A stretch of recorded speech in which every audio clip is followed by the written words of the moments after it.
ভেটকি মাছ মানেই পাতুরির কথা সবার আগে মনে পড়ে। তবে শীতের মরশুমে তাজা ফুলকপির সঙ্গে ভেটকি যুগলবন্দি এক কথায় অনবদ্য। আজকে একটু অন্য প্রসেসে এই রান্নাটা করব। তাহলে শুরু করা যাক। সবার প্রথমে আমি ভেটকি মাছটা নুন হলুদ মাখিয়ে নেব। তার জন্য এখানে আমি 2 চামচ হলুদ গুঁড়ো, একটু কাশ্মীরি লঙ্কার গুঁড়ো, 1 চামচ মতো নুন আর এই সব কিছু ভালো করে মাখার জন্য একটু সর্ষের তেল দিয়ে দেবো। আগেই বলেছি সর্ষের তেল দিলে মাছে নুন হলুদ মাখাটা খুব ভালো হয়, মানে মাছের গায়ে নুন হলুদটা খুব ভালো করে মিশে যায়। ভেটকি মাছের লেজার মাথাটাও নুন হলুদ মাখিয়ে নিয়েছি। এখানে আমি একটা মাঝারি সাইজে ফুলকপি নিয়েছি, আর ফুলকপি পিসগুলো একটু এরকম মাপে কেটে নিয়েছি। আর 2টো মিডিয়াম সাইজের আলু নিয়েছি, আর প্রতিটা আলু 4 পিস হবে এমন মাপে কেটে নিয়েছি। যে কোনো মাছের পদই সর্ষের তেলের টেস্টটা খুব ভালো হয়, তবে আপনারা আপনাদের সুবিধা মতন তেল কিন্তু ব্যবহার করতে পারেন। তেল গরম করে মাছগুলো এক এক করে দিয়ে দেবো। আর এক পিঠ লালচে ভাজা হয়ে গেলে অপর দিকটাও একই প্রসেসে লালচে করে ভেজে নেব। ভেটকি মাছ খুব নরম মাছ, তাই উল্টানোর সময় একটু সাবধানে উল্টাতে হবে, না হলে মাছ ভেঙে যেতে পারে। এই রান্নায় ভেটকি মাছ কিন্তু খুব কড়া করে ভাজবো না, একটু লালচে হলেই ভেটকি মাছগুলো তুলে নেব। আর একই প্রসেসে বাকি মাছগুলোও ভেজে নেব। যে কোনো মাছই কিন্তু সবসময় মিডিয়াম টু লো ফ্লেমে ভাজবেন, তাহলে মাছের ভেতরটা কাঁচা থাকে না, আর মাছ ভাজাটাও কিন্তু খুব সুন্দর হয়। সব মাছ ভাজা হয়ে গেছে। সবার আগে আমি এখানে ফুলকপিগুলো ভেজে নেব। আর ফুলকপিগুলো যাতে খুব ভালো করে ভাজা হয়, তার জন্য আমি এখানে ফুলকপিগুলো 2 ভাগে ভাগ করে নিয়েছি। ফুলকপিগুলো এখানে একটু লালচে করে ভালো করে ভেজে নেব। আর যেহেতু মাছের তেলে আমি ফুলকপিগুলো ভাজছি, তাই এখানে ফুলকপিতে কিন্তু আমি আলাদা করে হলুদ নুন দিলাম না। বাকি ভাগের ফুলকপিগুলো ঠিক একইভাবে লালচে করে ভেজে নেব।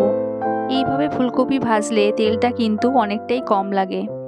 সব ফুলকপি ভাজা হয়ে গেছে।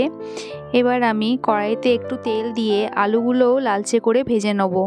ফুলকপি আর আলু কখনোই একসঙ্গে ভাজবেন না, না হলে ঝোলে ফুলকপিগুলো বেশি গলে যেতে পারে, খেতে ভালো লাগবে না। নর্মালি যেমন ফুলকপি আলু দিয়ে মাছের ঝোল হয়, সেরকম কিন্তু এই রান্নাটা হবে না, একটু আলাদাভাবে রান্নাটা করব। সবার প্রথমে 1 চামচ মতন গোটা জিরে আর একটু গোটা গরম মশলা ফোড়ন দেবো, সঙ্গে একটা তেজপাতা ছিঁড়ে দিয়ে দেবো। একটা মিডিয়াম সাইজের পেঁয়াজ ফাইন চপ করে দিয়ে দেবো, সঙ্গে 2টো কাঁচা লঙ্কা কুচি দেবো, আর 4 থেকে 5টা আরও কাঁচা লঙ্কা চিড়ে দিয়ে দেবো। মিডিয়াম ফ্লেমে পেঁয়াজটা একটু লালচে করে ভেজে নেব। আর পেঁয়াজটা ঠিক এরকম ভাজা হলে 2টো টমেটো কেটে দিয়ে দেবো। সঙ্গে স্বাদ মতন নুন দিয়ে দেবো। নুনটা এই স্টেজে দেওয়ার ফলে টমেটোগুলো খুব তাড়াতাড়ি গলে যাবে। যতক্ষণ টমেটোটা ভালো করে গলে না যাচ্ছে, ততক্ষণ সব কিছু একসাথে ভালো করে নেড়ে চেড়ে নেব। আর এই সময় কিছু মশলা এখানে দিয়ে দেবো। 2 চামচ হলুদ গুঁড়ো, 1 চামচ কাশ্মীরি লঙ্কার গুঁড়ো, 1 চামচ ধনের গুঁড়ো, 1 চামচ জিরে গুঁড়ো দিয়ে দেবো। অল্প চিনি দিয়ে দেবো। চিনিটা এখানে মশলার ব্যালেন্সের জন্য দিয়েছি, আপনারা চাইলে স্কিপ করতে পারেন। আর এই সব মশলা ভালো করে কষিয়ে নেবো যতক্ষণ না মশলার সাইড থেকে তেল ছেড়ে যাচ্ছে। এই রান্নায় আদা বা রসুন ব্যবহার করব না। গ্যাসের ফ্লেমটা এই সময় একদম লোতে রাখতে হবে। সাইড থেকে তেল ছেড়ে যাচ্ছে, মানে মশলা কষাটা ভালো করে হয়ে গেছে। এই সময় এখানে ভাজা আলু আর ভাজা ফুলকপিটা দিয়ে দেবো। আলু আর ফুলকপিটা মশলার সাথে ভালো করে মিশিয়ে নেব। যেহেতু আলু আর ফুলকপিটা আগে থেকেই ভালো করে ভাজা আছে, তাই মিডিয়াম ফ্লেমে 2 থেকে 3 মিনিট মতন মশলার সাথেও একটু কষিয়ে নেব। মশলার সাথে আলু ফুলকপিটা ভালো করে কষানো হয়ে গেছে। এই সময় আমি এখানে একটু ধনেপাতা কুচি দিয়ে দেবো। আপনারা চাইলে রান্নার শেষেও ধনেপাতা কুচি দিতে পারেন। আর এই স্টেজে যদি ধনেপাতা কুচি দেওয়া যায়, তাহলে এর ফ্লেভারটা একটু বেশি পাওয়া যায়। আরও 2 থেকে 3 বার একটু ভালো করে নেড়ে চেড়ে নিয়ে পরিমাণ মতন জল দিয়ে দেবো। এখানে আমি একটু ঈষদুষ্ণ গরম জল ব্যবহার করেছি। রান্নায় যদি একটু গরম জল ব্যবহার করা হয়, তাহলে তরকারির টেস্টটা একটু বেশি ভালো হয়। আলু আর ফুলকপিটা একটু সেদ্ধ হওয়ার জন্য 7 থেকে 8 মিনিটের মতন একটু ঢেকে দেবো। ঢাকনা খুলে সবার আগে দেখে নেবো আলুটা ঠিকঠাক সেদ্ধ হয়েছে কিনা। ফুলকপি তো এমনিতেই তাড়াতাড়ি সেদ্ধ হয়ে যায়, তাই আলুটা সেদ্ধ হয়েছে কিনা একটু দেখে নেবেন। এরপর এক এক করে ভাজা মাছগুলো ঝোলের মধ্যে দিয়ে দেবো। মাছগুলো দেওয়ার পর কিন্তু আর ঢাকা দেব না, এই ঢাকনা ছাড়াই মিডিয়াম ফ্লেমে আরও 3 থেকে 4 মিনিট মতন ফুটিয়ে নেব।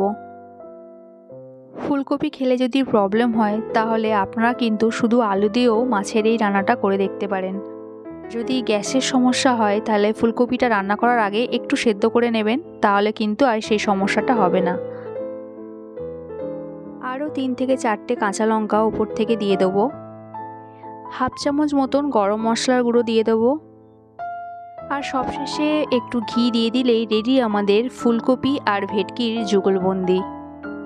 বাড়িতে আপনারা এই প্রসেসে একবার অবশ্যই ভেটকি মাছ রান্না করে দেখবেন, আর কেমন হয়েছে আমাকে কমেন্টে জানাবেন। তবে রুই মাছ বা কাতলা মাছ দিয়েও কিন্তু মাছের এই পদটা রান্না করা যেতে পারে।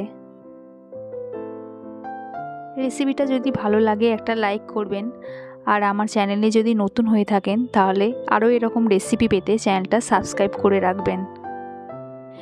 দেখা হচ্ছে আবার এক নতুন রেসিপিতে। সবাই সুস্থ থাকবেন, ভালো থাকবেন।